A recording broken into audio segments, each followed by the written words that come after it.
Bismillahirrahmanirrahim. Msemaji wa kijeshi kutoka Jeshi la Walinzi wa Mapinduzi ya Kiislamu nchini Iran IRGC kupitia kituo cha Hatami Al-Anibia amesema kuwa uwanja wa vita unaendelea kuwa mgumu zaidi kwa mpinzani na washirika wake.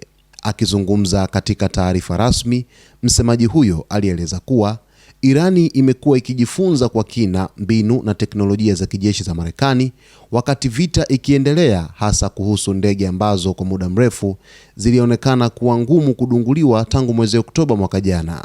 Kwa mujibu wa maelezo yake, tafiti hizo zimeanza kuzaa matokeo, huku Irani ikidai kuwa sasa imepata majibu ya changamoto zilizokuwa zikikabili mifumo yake ya ulinzi wa anga. Aidha, alibainisha kuwa ndani ya wiki 3 zilizopita, Irani ilijikita kuchambua mifumo ya ulinzi ya Israel na kwamba matokeo ya uchambuzi huo yanaanza kuonekana moja kwa moja katika uwanja wa mapambano.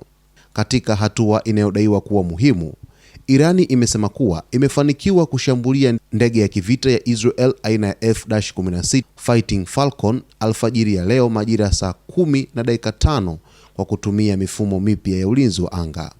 Hata hivyo, madai hayo bado hayajathibitishwa rasmi na upande wa Israel.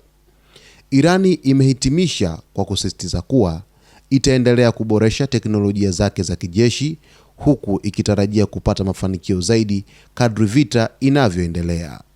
Kupitia kauli ya msemaji wa kijeshi kutoka IRGC kupitia kituo cha Hatam Al-Anibia, ameeleza kwamba kadri muda unavyozidi kwenda ndivyo ambavyo vita vinazidi kuwa vigumu kwa upande wa mpinzani wake pamoja na washirika wake. Mpinzani wake mkubwa ni Israel, washirika wake ni kama Marekani pamoja na mataifa mengine ambayo yanaunga mkono kwenye vita hivi ambavyo vinaendelea kwa hivi sasa, huku msemaji huyo akieleza wazi kwamba Irani alfajiri ya leo imefanikiwa kuweza kuidungua ndege ya kivita ya Israel aina F-16 Fighting Falcon ambayo bado taarifa yake haijaweza kuthibitishwa kwa upande wa pili, yaani Israel. Huku vita vikizidi kuendelea, lakini hali bado inazidi kuwa tete baada ya Irani kufanya mashambulizi makubwa zaidi kuelekea nchini Israel kusini katika maeneo ya Dimona pamoja na Aradi.